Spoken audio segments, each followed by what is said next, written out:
talk a little bit about, you conceive these characters and this script is written, and you have to find the perfect Olivia Benson. How do you go about that?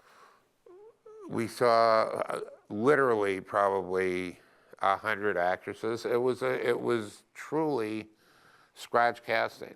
There was nobody in anybody's head about who should be these two characters, and it was a long, and it was sort of like the NBA Finals by the time we had callbacks, and then you and Chris cheated because they got to New York. Because you spent time together before the audition, yeah, is that right? before, and were running lines and doing things that they were not supposed to be doing. Getting to know, because is that against the law? It was supposed to be I'm mix trying to and remember match. this. Yeah, are you serious? No, that's not, well, listen. What's your... No, what happened was, I mean, what happened was, actually, I mean, this is true. What happened was there were, there were three guys and 3 girls there. That went to New York. Right, but I didn't know Chris, remember? And I went up to him and called him John Slattery. Yes. Because that's who you really wanted. I was told John Slattery was going to be at the audition. And so the other 2 guys, I knew who they were. So I went up to Chris and I said, Slattery! And he goes, Meloni! And here he was with his big tattoo of Jesus on his arm. And I'm just like, it's a lot to take in, and yet it all feels super right. And so we started talking, and then everyone was there, and then they paired us up, and when they... For the first round. Dick, it was 20 years ago, for God's sake. How am I supposed to remember that? That was the first round. Oh, you're talking about the NBC interview. No, we were supposed to see everybody with everybody. But you did it. You called me and Meloni in together. That was the first one. You were supposed to go around with the other 2, Then what happened? Why didn't you do that? Because why would I do that? It was sort of... that's my point. I didn't say I'm not reading with the other 2. He said, we're done. So what usually happens is you mix and match, and you put different partnerships together, and you look at all of them, and you talk about them. And what I understand, what you're saying, is that you and Meloni walked in together the first time, right? There's an explosion you did your scene, that happened. And you guys walked out the door, and you guys behind... We had to sit through the other 2 teams. Right, you have to be nice. You have to be courteous, right? They were great actors, all of them. But, and let's... No, they were. I'm not joking. They were really good. None of them, we don't They're know very who good any actors. of them were, but yeah, we do, and they're great. You don't name one other. I'm not going to. Because I don't want that. You want me to name them right now? Let's go out backstage. Okay. I'll tell you right now who they are. She will cut you. I will cut you. So, and it was an instantaneous, like you thought this is our... No, you knew. I mean, there are sometimes you just know, and you've got to be really stupid not to, act on a groupthink. Everybody, there was no question. I mean, it's just one of the ones that, it was... I hate to say it, the other time it happened was with Chris Noth and an actor who shall be unnamed who had a much bigger rep going in, and it was the 2 of them, and, Chris knocked it out of the park. You'd have to be deaf, dumb, and blind in some auditions. Usually it doesn't happen. People like somebody and other people like somebody else. And Mariska, do you remember anything specific about that audition, or was it just you were in there to win the role and you did the work? No, I'll tell you something. I'd like to back up for a second. I actually had a development deal and was in the process of developing my own series. I'd come off I didn't know that. ER and Prince Street, another 2 NBC shows. Obviously, ER is ER. And I was developing, again, this is me in the comedy. I really thought I was going to be in comedy. I don't know how this happened. Someday we're going to do that.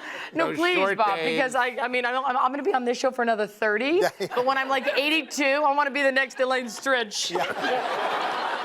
But so I got, my agent called me and said, Mariska, I got this script. And I don't know if you'll like it. It's really dark. And so, I was like, oh, okay, well, I'll read it. Yeah. And I read it. And I called my agent back and said, okay, A, get me out of my development deal. seriously, and B, this is my role. This is my part. I've never loved anything more, and it was so like this because, except, I also liked the part I played on ER. I had an interesting sort of chemical reaction with that part too, which was the antithesis of this. But I read this and went, this is the greatest show. Because it was just completely pioneering and talking about such important things that we'd never seen on television, and this incredibly strong female character. And my whole life I'm from Los Angeles, but everyone always thought I was from New York just because of my energy and just whatever reason. Your tattoos. Well, part of it was my no, it's my accent. Yeah. But so I got this, and I had a reaction to it. Right. Like this, I need you to get me out of my development deal. I don't know how you're going to do that. I want to audition for this because I didn't know if I could. Right. And then, I met, I don't know if, I can't remember the order, but I met Dick, and maybe there were some preliminary auditions before I met Dick. And then I met Dick, and he gave me notes. And I'll never forget because he gave me a couple notes, and I'm like, that's good. That's really good. And he's like this, sweetheart, I know. Yeah. And so it was so good, though. I really remember that going, oh, my God, that's such a good note, because I thought I had, mimed it and nailed it. And then he gave me 2 notes, and I went, oh, is he director? Because he's good. And then when I went to the callback, before we went to the network, he had another, like working with the actor. Right. Session, yeah. And I saw actresses in the waiting room. And I was told it was just a callback work session. Like For we're you just, only. For me, for the network. Right. And I got in there. I said, what? I don't think you understand. This is my part. I've never said that to anyone. And he was just like looking at me going, okay. And then he didn't say anything. And then later he told me, he goes, those girls were for other roles. Yeah. This character, it was a very brave character, I think, because she's in this crime unit that does these, really difficult crimes and is dealing with victims. And you conceive the character as herself, right? As a victim of a rape, right? As a product of a rape. Her mother was raped, which imbues the character with something that's, really part of the fabric of the show. And was that just something that you were thinking from the beginning was the right way to go with this character? It just seemed, if you're investigating these types of crimes, to have a character who was essentially born into that world.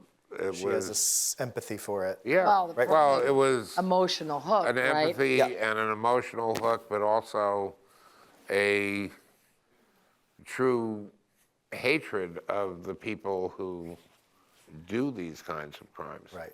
A true hatred, and for me, it was my emotional way in, because it became a need, like a character, a need, Right. I needed to solve it. I needed to fix it. A primal thing. I needed to write it. I needed to write it for my mother. Right. For all women.